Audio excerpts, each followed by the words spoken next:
Mais ils sont où Pourquoi il n'y a personne? Oh, Andrea, Rodolphe. Allez, Andrea, Rodolphe. Quoi? Qu'est-ce qui se passe? Qu'est-ce qui se passe? C'est fini les vacances? Mais non, Oh, c'est mais fini. oui. Mes chaussures, elles sont où? Ça va commencer. Vous êtes là. Rodolphe, les Non, invités c'est pas sont grave. là. Vas-y, viens, continue.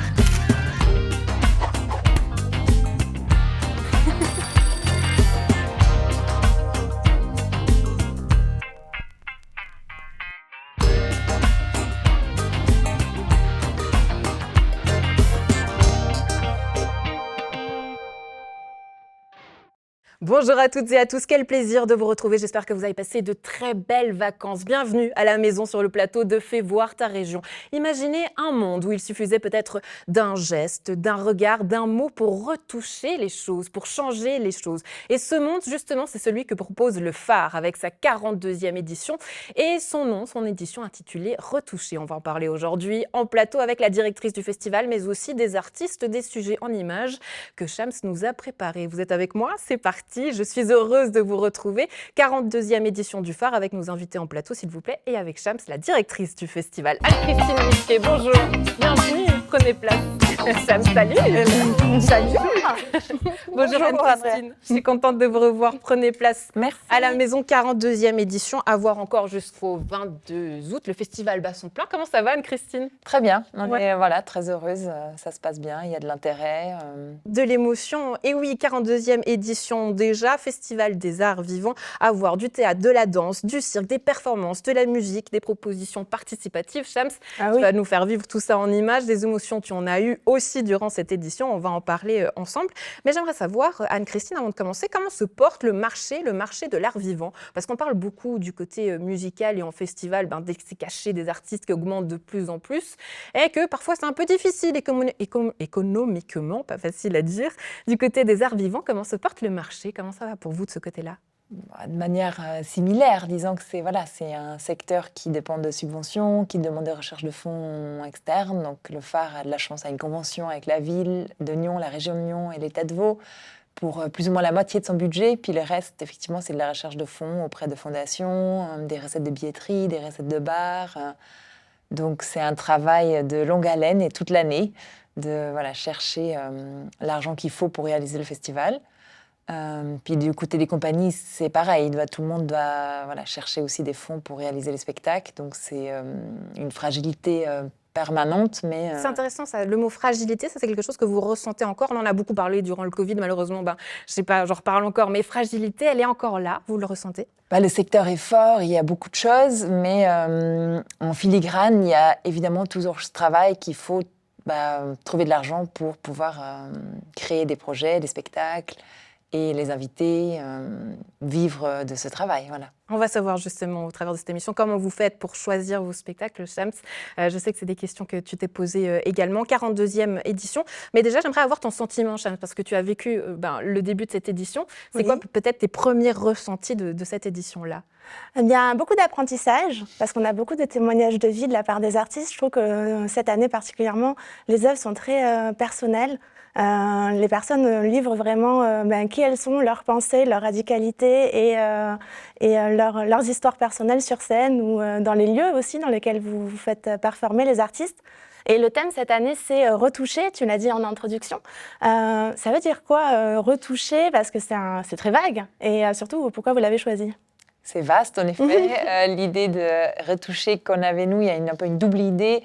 À la fois de revenir sur des histoires existantes, tirées souvent du réel ou autobiographiques, comme vous avez dit, revoir certaines choses, un peu bouger des lignes. Et il y a la deuxième idée du mot « toucher » qui est dans « retoucher », avec l'idée de le faire ensemble, d'être en collectif, d'être dans le soin, de retoucher avec soin. Donc, d'où cette idée. Donc, l'ensemble des spectacles s'intéresse d'une manière ou d'une autre à ces questions. Et donc, c'est pour ça qu'on a choisi ce thème. Et est-ce que vous choisissez le thème après avoir sélectionné les différentes performances? Ou alors, à l'inverse, vous choisissez les performances en fonction d'un thème? Le thème vient plus ou moins en mode février, quand une grande partie de la programmation existe déjà. Donc, c'est plutôt qu'on s'intéresse d'abord à des artistes ou qu'il y a d'abord des spectacles qu'on a envie d'inviter. La programmation se construit, on regarde des thématiques communes, collectives, puis ensuite on choisit un thème, puis après il se peut qu'on rajoute encore certains spectacles qui vont du coup avec ce thème. Du coup, est-ce que vous avez vu toutes les pièces, œuvres, créations que vous proposez au festival ou vous avez encore la chance d'en découvrir pendant le Phare Festival?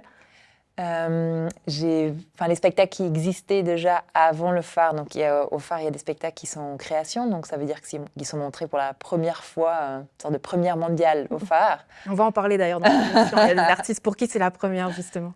Donc là, j'ai pas vu. Ou parfois j'ai vu des répétitions, j'ai peut-être lu un bout de texte ou quelque chose comme ça, mais j'ai pas vu le spectacle final tel qu'il est montré au public. Pour les spectacles déjà existants, je les ai, je pense, vus pour la totalité, mais bon, c'est de l'art vivant, donc c'est toujours un peu différent à chaque fois. Ouais, on peut les revoir. Ça prend vie avec les spectateurs, avec Voilà. vous à la maison justement, et vous allez pouvoir rentrer dans l'ambiance déjà avec un premier spectacle que tu es allé voir, Cham, ça s'appelle Manual. Qu'est-ce que c'est? Oui, eh bien Manual, c'est une immersion sensorielle pour découvrir la bibliothèque Interlude de Nyon autrement. On est accompagné par un ou une artiste. Moi, c'était Anna Sibyl, une artiste justement, et c'est assez fantomatique. Je vous laisse voir, ça commence un peu en ASMR. Avant de commencer, donnons-nous ici ensemble un instant. Je peux regarder l'espace. Prenons-nous un moment pour remarquer tout ce mouvement autour de nous. Des voitures, des trains qui passent, des feuilles.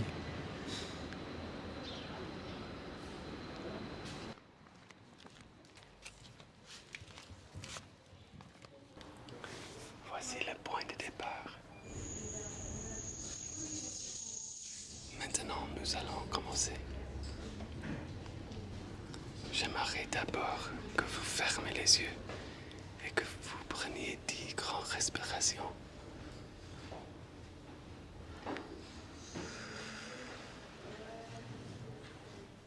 Bonjour.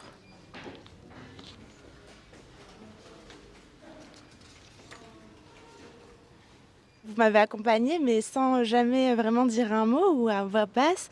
C'était un peu fantomatique. Oui, l'idée, en fait, au début, c'est de créer un espace pour la personne qui visite. Parce que si on est avec une personne, on a toujours cette impression comme je dois parler, je dois regarder, je dois faire ça, mais de se concentrer juste sur son expérience.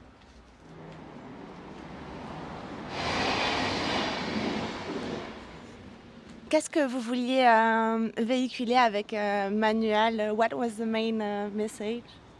We were interested in creating a kind of intimate and like unusually sensory experience in the library to try to recover some lost sense of listening and looking. We reconnect with ourselves in the library. It's kind of relaxing, ASMR vibes. It's quiet and gentle. À chaque fois, vous faites ce spectacle pour une seule personne. C'est vraiment une performance sur mesure. C'est quand même quelque chose de rare de passer autant de temps avec un artiste et qu'il y ait autant d'attention. Il y a beaucoup d'intimité avec cette personne que tu ne connais pas. Et alors, c'est peut-être une autre forme de relation entre vous et le performeur.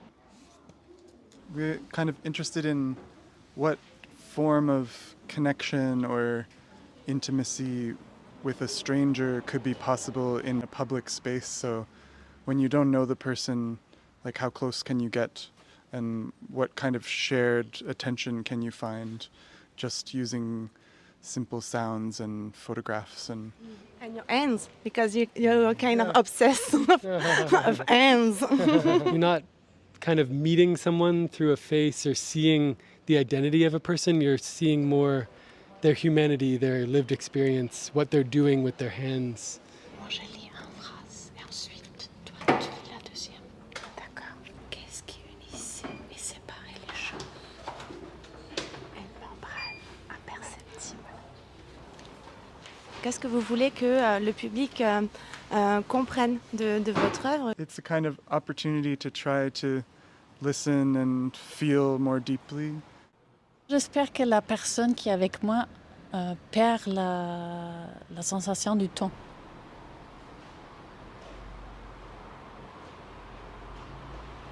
C'est peut-être que la bibliothèque peut être un lieu psychédélique, un lieu où on trouve quelque chose d'autre dans nos perceptions, nos corps sensoriels.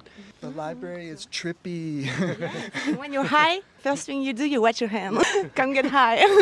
Don't get high.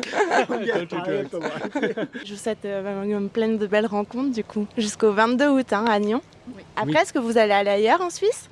Vous avez prévu déjà? Peut-être, oui.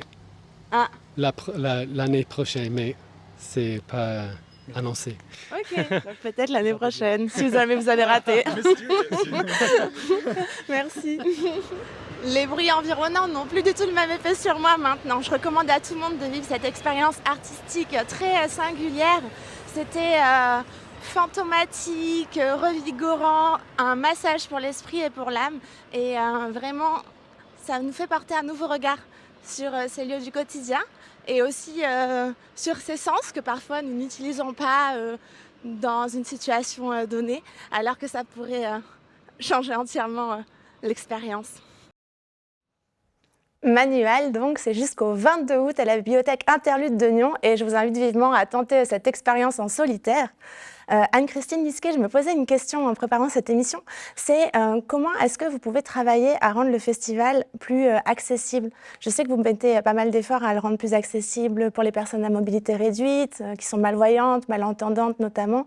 Il y a aussi l'accessibilité par le portefeuille, avec des tarifs réduits, et des spectacles et des concerts en plein air gratuits. Mais qu'en est-il pour le rendre plus accessible, moins élitiste, si je puis dire, pour les personnes qui ne sont pas sensibilisées aux arts vivants? Je dirais qu'il y a, voilà, il y a une pluralité dans la programmation, donc il y a peut-être certains spectacles qui sont une porte d'entrée plus évidente si on n'est encore jamais allé dans un théâtre ou une salle de spectacle. Il y a aussi des spectacles en extérieur.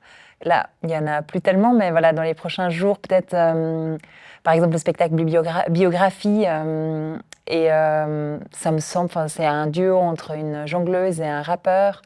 Ça dure 1 heure, c'est dès 10-12 ans, très accessible, j'ai l'impression. Voilà. C'est intéressant ce que vous dites, vous répétez le mot accessible. C'est vrai qu'on n'a pas tous la même porte d'entrée dans l'art. Et nous-mêmes, on a eu débat en préparant cette émission avec Shams. On s'est demandé, mais est-ce qu'il fallait expliquer l'art? Je m'explique. On peut voir une pièce et parfois on n'a pas les mêmes sensibilités. On peut arriver avec une émotion différente. On peut être nous-mêmes dans une ambiance, une émotion, une atmosphère différente et être impacté ou pas. Et on s'est demandé s'il fallait ou pas expliquer les œuvres, s'il fallait peut-être un accompagnement qui soit là pour expliquer ce qu'on a vécu au phare. Est-ce que le phare demande ça, une explication de texte? Je vais l'appeler comme ça. J'ai pas l'impression parce que on peut se faire, chacun peut se faire confiance en voyant une œuvre. Comme ça touche le sensible, voilà, on est potentiellement touché par une œuvre et peut-être pas au même endroit qu'une autre personne, mais pourquoi est-ce que toi, toute réaction... c'est intéressant, il y a débat. Pourquoi est-ce que toi, tu aurais voulu cette explication de texte, Shams? Pourquoi tu la proposerais en tout cas? Pourquoi tu la trouverais intéressante? En fait, on parlait d'expériences de performance artistique qui parfois sont assez difficiles à comprendre ou toi ou des amis sont sortis de représentations en se disant mais qu'est-ce qui s'est passé? Qu'est-ce que j'ai vu? Avec des points d'interrogation toujours ouverts. Et je me disais, c'est vrai que si on n'a pas une certaine éducation aux arts, à la littérature et à plein d'autres choses, des fois on a du mal à décrypter certaines réalisations. On sait ce qu'on a ressenti, mais on a du mal à mettre des mots dessus. Et je me demandais s'il serait intéressant de mettre en place, je sais pas, une espèce d'accompagnement, un débrief après un spectacle. Disons qu'on le fait pour certains spectacles, par exemple pour le dernier spectacle à l'usine à gaz de Tira Wig, Lick Life Against the Direction of Its Fury. Il y a une introduction au spectacle le vendredi, le premier soir des 2 représentations. Et puis on l'a aussi proposé pour le premier spectacle de l'usine à gaz. Donc on le fait sur certains spectacles de la programmation. Et puis on fait des rencontres après spectacle aussi pour 2 représentations. Voilà, il y a eu le spectacle Nez Noir à Prangin ce week-end. C'est pas une obligation et c'est pas un jugement. Non, c'est mais ouais, c'est est-ce ça. que vous seriez contre l'idée de tout expliquer là-dessus? Non. Moi, j'ai pas l'impression qu'on va tout expliquer, mais parce que voilà, on peut aussi s'intéresser nous-mêmes à des choses, puis peut-être continuer à lire ou à regarder des vidéos sur Internet. Enfin voilà, écouter des podcasts, aller plus loin sur certains questionnements qui sont amenés par des artistes si on connaît pas encore trop la question. Et la Personnellement, je suis pas sûre que j'aurais envie qu'il y ait toujours quelqu'un qui m'explique ce que je suis censée voir ou ce que je suis censée ressentir, quoi. Ouais. Et ça a marché pour toi, Shams, en tout cas, tu as eu beaucoup d'émotions dans le spectacle qu'on va voir suivant. Ça s'appelle Autoportrait à ma grand-mère. Qu'est-ce qui t'a touché, Shams? Eh bien, c'est un témoignage de Patricia Hanno. On rentre dans l'intimité d'elle et de sa grand-mère, Mémé Julienne. Et c'est un témoignage à la fois sonore et théâtral de son histoire, de ses questions aussi, tout simplement, sur ses secrets de famille, sur l'importance de la langue, qui peut créer une certaine barrière au sein même des familles, mais qui, pour autant, n'est pas forcément une vraie barrière parce qu'on peut la dépasser. Eh bien, on regarde ça. Oui. Toi non plus, tu n'es pas une prolétaire, mais une pauvre. Toi non plus, tu n'as pas eu accès à la conscience politique. En Bretagne, tu fais partie de la couche sociale la plus basse. Un jour, je viens te rendre visite dans ton appartement de Malguenac. Je te parle de la révolution politique qui vient d'avoir lieu. Sur scène, vous nous présentez une sorte de journal intime sonore, un témoignage. Vous vous adressez à votre grand-mère, Mémé Julienne. Vous nous parlez à nous, au public, mais vous lui parlez directement en lui disant « tu ». C'est qui, Mémé Julienne? Mémé Julienne, c'est ma grand-mère maternelle et dont je fais le portrait à travers un autoportrait et vice-versa. Et vous nous embarquez avec vous dans ce voyage, dans cette réflexion, c'est très, très intime et du coup même un peu parfois gênant. On a l'impression d'être dans votre intimité, dans ces moments qui ne sont qu'à vous et à votre grand-mère. Vous l'enregistrez, elle est au courant, j'imagine que vous l'enregistrez de votre démarche artistique? Oui, tout à fait. Elle était extrêmement complice parce que il y avait une confiance entre nous. Et c'est ce que je dis d'ailleurs dans le texte. Elle aimait que j'écrive.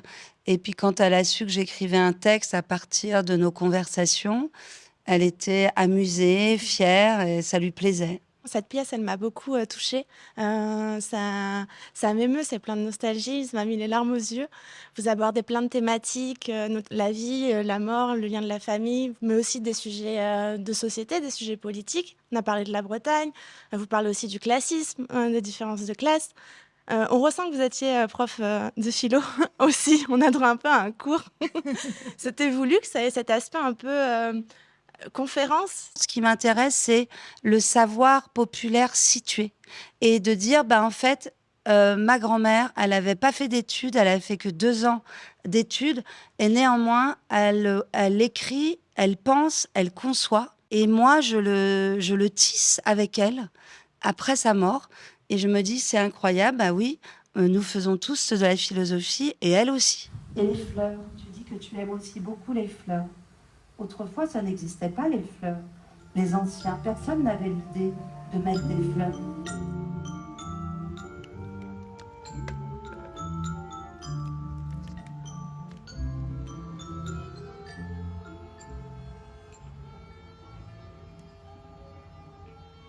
Et je lui dis d'aller dire à ma tante, à ma grand-mère, à ma mère, que je me suis pendue.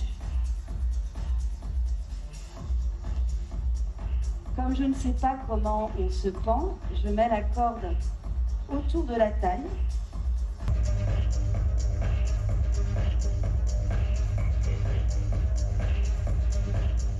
Moi, je suis une fervente défenseuse de l'identité relationnelle. J'ai créé un festival autour de l'autoportrait A, c'est-à-dire le livre que j'ai publié autour de cette pièce qui s'appelle Autoportrait à ma grand-mère. C'est devenu presque une méthode pour moi de rencontres, de réunions d'artistes, de spectateuristes. Et je pense que ça résume bien l'identité relationnelle, c'est-à-dire la primauté, le primat de l'autre sur soi. Donc oui, je peux citer Roland Barthes, je peux citer aussi ma grand-mère. T'avais beaucoup de fleurs à Kerlois, tu sais, dans ton jardin? Oh, j'ai eu... Oui. Pas mal de fleurs. Moi, je me souviens des gens qui... Oh, de rien. De rien? Non. Bah, ça te revient. Quand tu les vois, ça te revient. Ben oui. Quand tu les vois, tu te rappelles, mais si t'as du mal à te rappeler... Ça m'a choquée. Maintenant, je me dis que ce n'est pas si grave si je suis pour toi sans prénom. Je croyais que pour pouvoir se reconnaître, il fallait pouvoir s'appeler. Mais peut-être suffit-il de s'être nommé déjà une fois pour pouvoir se reconnaître ensuite sans se nommer. Et qu'est-ce que vous voudriez que le public suisse retienne en sortant de la salle après avoir rencontré votre grand-mère?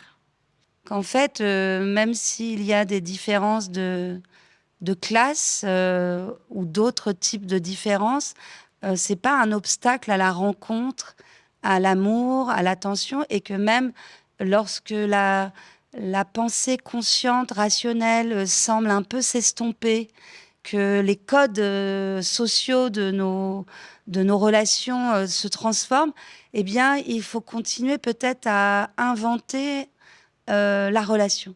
Bien, je garde ces conseils et j'espère que le public suisse également. Merci beaucoup pour cet échange. Shams.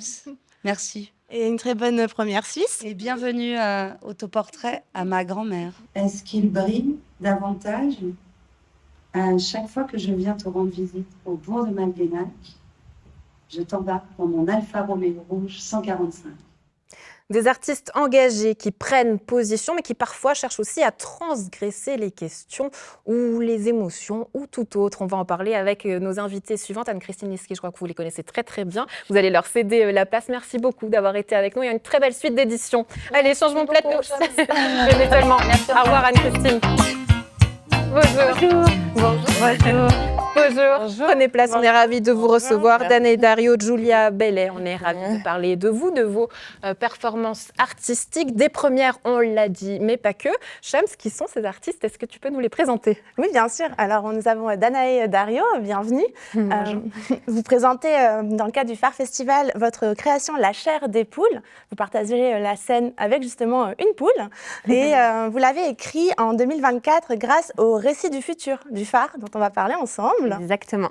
Et Julia Bellet, vous aussi, vous connaissez les Récits du futur, car vous participez à sa 4e édition cette année. Et demain, nous serons mercredi 19 août à 20h30, vous allez présenter pour la première fois votre création qui s'appelle Transgresser. Mon étape de travail, ouais. Je précise, mais oui, tout à fait. Oui, mais c'est quand même une grande première. Comment vous vous sentez? Eh ben, là, ça va. En fait, je me réjouis de rencontrer le public. Je me réjouis de leur proposer ce que j'ai concocté.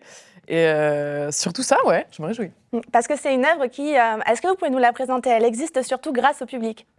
Alors, elle existe grâce au public. Elle va exister grâce au public, ouais. En fait, à la base, c'est un projet d'écriture. Donc, j'ai soumis mon projet à l'équipe du Phare. L'idée, c'était comment faire en sorte que la population suisse qui est fan des règles, même s'ils ont une place numérotée, ils aiment quand même se lever pour faire la queue, ce genre de choses, quoi. La loi, c'est la loi. Et de comment faire en sorte que face à l'état du monde, parce que je ne sais pas si vous avez remarqué, ça va pas très bien, on n'a pas juste très très chaud, c'est un peu la fin du monde, voilà. Donc de juste faire en sorte que leur donner un peu des inspirations, des envies de se lever, de lutter. Mais voilà. c'est intéressant, je parlais d'artistes engagés, mais vous souhaitez justement aujourd'hui avoir un art qui engage les gens, susciter quelque chose au-delà de juste une émotion, avoir un avant-après un spectacle qui suscite une réaction. Comment vous le ressentez aujourd'hui dans votre performance artistique? Vous avez peut-être des exemples de, je sais pas, de performances que vous avez eues, vous avez vu une attitude de changement du public, ça serait quoi? Alors, par le passé, évidemment qu'on a envie que notre spectacle il change le monde, la face du monde, et évidemment qu'on a envie de dire mon Dieu, mais vous avez vu le spectacle de Julia Bellet? Je suis transcendée, je vais quitter mon job et je vais devenir agricultrice. Enfin, mais qui sait? Alors, j'espère. Mais je le répète, c'est une étape de travail. Inspirer des belles choses chez les gens. Mais en fait, on plante des graines. Et puis c'est aussi, en tant qu'artiste, qu'est-ce qu'on a envie de mettre au monde, en fait. C'est quel discours on a envie de transmettre et quelle place on a envie de prendre. Moi, là, j'ai décidé que ma place et ma parole, j'allais la mettre au service de valeurs et d'un monde que je crois meilleur, quoi. Mais on retrouve aussi cet acte, cette volonté de rébellion dans votre œuvre La chair des poules, parce que dès le début, donc, vous vous mettez en grève. Oui. Vous et la poule, vous les deux, vous vous mettez en grève. Qu'est-ce qui vous pousse à avoir cet acte sur scène et dans la vie? Attendez. Pardon. On a des images, mais une poule, on parle bien d'un animal. Déjà, contextualisons. Une vraie poule rousse. Ouais. Exactement. Voilà, on les voit. Allez-y, je vous en prie, Danae. Ce qu'il faut savoir en très vite, c'est que la jeunesse de ce projet, c'est une graine qui a émergé il y a 10 ans. C'est quand je suis sortie d'école de théâtre. On proposait que des rôles de prostituées et d'actrices porno. Et ce qui n'est pas un problème en soi, mais on me proposait ces rôles-là parce qu'on sexualisait mon corps et pas pour mes capacités à les jouer. Et pendant cette période, ça me mettait très en colère et je me disais, on veut que je joue la poule, et très bien, je vais le faire avec une vraie poule qui est aussi un corps subalterne dans notre société patriarcale, et puis on va faire grève ensemble et on va raconter notre état au monde, quoi. Et même si on a des corps très différents, en fait, on peut tisser plein de parallèles entre nos deux existences. Ouais, j'avais trouvé super intéressant parce que j'étais là au moment, peut-être il y a 10 ans, où vous aviez présenté ce spectacle, donc je m'en souviens. J'avais été touchée déjà par le discours, pour ce que ça apportait, ça véhiculait. Mais il y avait cet aspect, le fait d'avoir une poule, vous étiez beaucoup questionné aussi sur le fait d'utiliser, je vais mettre des guillemets, mais un animal. Bien sûr. Où est-ce que vous en êtes dans ce rapport-là? C'est tout le temps là au quotidien, parce que travailler avec l'animal, ces questions, elles coexistent en permanence. Là, par exemple, il y a une question par rapport à la chaleur. Il fait chaud. Cette poule-là, à quel est son seuil de tolérance à ça? Et en fait, on avance à vue. Et puis, en étant en hyper écoute de ses besoins, de est-ce qu'elle est bien, est-ce que ça l'amuse ou pas. Mais d'une certaine manière, c'est génial parce que ça cadre le travail, ça nous laisse au présent. Et on ne se pose pas de mauvaises questions, quoi. Il y a un truc de très concret de... Si on travaille avec un animal, il n'a pas choisi d'être là, mais si on parle d'altérité, d'éthique animale, il faut que les conditions soient toujours réunies à tout moment. Et je suis entourée, le vétérinaire cantonal donne son accord, il y a tout un protocole mis en place. D'ailleurs, elles ne sont pas toutes seules, elles sont toujours 3. Il y a toujours 2 accompagnatrices et une au plateau.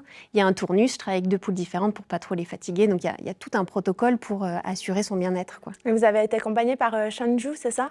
Alors il y a Judith Zaguri de Shenju Lab qui, moi petite, j'ai grandi un peu dans cet endroit et donc Judith, on a un lien. Peut-être est-ce qu'on peut juste raconter qu'est-ce que cet endroit pour les gens qui ne le connaissent pas dans la région? Il est dans la région, mais Shams. Ah, ok. Alors, Shenju Lab, c'est un endroit de création qui est circassien à l'origine et dans laquelle on travaille dans le respect des animaux, avec les animaux. Et il y a toute une psychologie derrière pour faire des choses avec le consentement de l'animal et de respecter son tempérament naturel. Est-ce que c'est ça? C'est ça. Il y a vraiment une recherche sur comment amener de la présence animale au plateau sans l'exploiter, sans lui faire faire un numéro de cirque, mais aussi pour que l'animal puisse être vu en tant qu'individu. Et vous parliez de qu'est-ce que ça génère, les changements, quand on montre un spectacle, par exemple. J'avais fait une lecture dans le cadre de Récits du futur. Et quand je suis arrivée avec ma poule, beaucoup d'hommes, surtout, me faisaient la blague de « Ah, quand est-ce qu'on l'a fait au barbecue ?» Et puis, à la fin de la lecture, cette poule qui était anonyme est devenue Roussette. Et c'est devenu la mascotte du moment. Et c'est devenu un individu à part entière qu'on respecte et qu'on est curieux. Et on se dit plus « Ah, je vais la manger ». Et donc, il y a un truc qui a un peu shifté dans les consciences.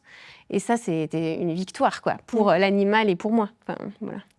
Et comment vous vivez le fait de vous-même transgresser des choses que vous n'avez pas envie de faire ou a priori avec lesquelles vous n'étiez pas à l'aise, Vous parlez de cette expérience avec la poule. Moi, j'avais senti ça. Quand vous aviez présenté, vous posiez la question de comment ça allait être perçu et que vous-même, vous étiez posé ces questions. Vous êtes transgressé ou peut-être vous aussi vos codes, comme Julia. Vous avez ressenti, vous, une évolution dans votre performance au travers de ce spectacle-là? Oui, en tout cas, ce qui est sûr, c'est que moi, j'ai beaucoup été au service de spectacle, beaucoup comédienne. Et là, de porter moi-même le projet, d'écrire, etc., il y a eu une transgression, je dirais pas ça, mais une place que j'ai pu donner à ce que moi je rêve, un plaisir du jeu aussi en tant que comédienne, avoir pas un rôle qu'on me plaque, mais me déployer. C'est sûr que c'est un espace génial. La création, pour ça, c'est exceptionnel, quoi. Oui, car vous êtes toutes les 2 comédiennes. Et là, en participant au Récit du futur, chacune à une édition différente, vous avez créé, recherché, écrit. Vous passez de l'autre côté des mots. Ça fait quoi de franchir cette étape-là et de mettre ses propres mots dans sa bouche, Julia? à la fois, c'est vertigineux parce que on peut plus se cacher derrière les mots des autres aussi, parce que c'est une forme de protection. Puis un super voyage dans lequel on peut entrer. Mais là, c'est vraiment... J'ai décidé de coucher ces mots-là sur le papier, non, sur mon ordinateur, mais voilà. Et aussi, ça offre une liberté de dingue, parce que en fait, on peut tout dire, on peut tout convoquer, on peut rentrer partout. Enfin, les mondes sont, enfin, du coup, ça peut être vraiment magnifique. En fait, quand je suis derrière mon ordi en train d'écrire, je suis dans plein de mondes parallèles qui sont géniaux. Et après, le tout, c'est de savoir faire l'entonnoir aussi, quoi. Est-ce que vous ressentez, je vous interromps, mais est-ce que vous ressentez que cette liberté-là, elle est permise parce que c'est le phare, Fabrique des Arts Vivants, Festival des Arts Vivants, on peut choisir sa connotation, mais est-ce que vous ressentez que cette liberté-là, elle est possible parce que c'est au phare et qui permet justement un processus créatif qui évolue? Vous ressentez une différence par rapport aux autres endroits de création? Je me permets, on faisait des blagues tout à l'heure où je disais le phare, c'est notre maman. Enfin, on est les bébés du phare parce qu'on est passé par la résidence d'écriture. Donc, il y a une espèce de confiance énorme qui nous laisse cette possibilité-là. Et en plus, on peut le présenter à du monde, etc. Moi, je peux faire le spectacle parce que je suis passée par le phare. Donc, il y a une espèce de... Et puis, en fait, on porte les projets, mais on est hyper entouré par l'équipe et c'est une espèce de collaboration collective, quoi. Enfin, moi, je le ressens comme ça. Oui, et c'est super que l'équipe du phare mette ça en place, parce que c'est peu souvent qu'on a cette occasion de justement avoir un espace de résidence d'écriture, et c'est aussi un acte politique engagé de leur part aussi, de dire en fait on a envie de faire fleurir et d'offrir un cadre à ces nouveaux récits-là. Et pour ça, je suis très reconnaissante. Sam, on a plein de questions à poser, mais peut-être une dernière qui te brûle les lèvres.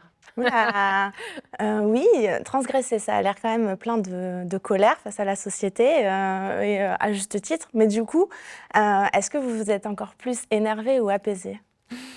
Je suis passée par plusieurs états. Et vous dites face à la société Ouais. Ça passe par plusieurs états. Mais le projet en lui-même aussi est passé par plusieurs états. À la base, c'était la radicalité, la désobéissance civile, comment vraiment transgresser la loi, les règles, ce genre de choses. Et en fait, finalement, je suis revenue à ma prémisse, c'est-à-dire la phrase de base de ma recherche, c'était comment faire en sorte que la population suisse se rebelle face à la destruction du vivant et à la montée du fascisme. Donc, très ambitieux, on est d'accord, mais du coup, de revenir à ça, je me suis dit, c'est quoi notre force? C'est celle du plus grand nombre, et du coup, c'est ça que je vais essayer de proposer. Je suis revenue, j'ai pas rétro-pédalé, mais j'ai juste un peu dévié. Je me suis dit, en fait, j'aimerais parler pas que à des gens déjà convaincus, parce que c'est toujours un peu le risque dans ce genre de projet, et et donc d'offrir un panel plus large. Ouais. Et moi, ça me parle beaucoup ce qu'elle dit, parce que pour moi, c'est aussi finalement ce que j'ai envie de dire, c'est qu'il faut faire alliance et travailler notre altérité, et c'est qu'ensemble, dans la collectivité, qu'on va faire face à ce monde qui part un peu à volo, quoi.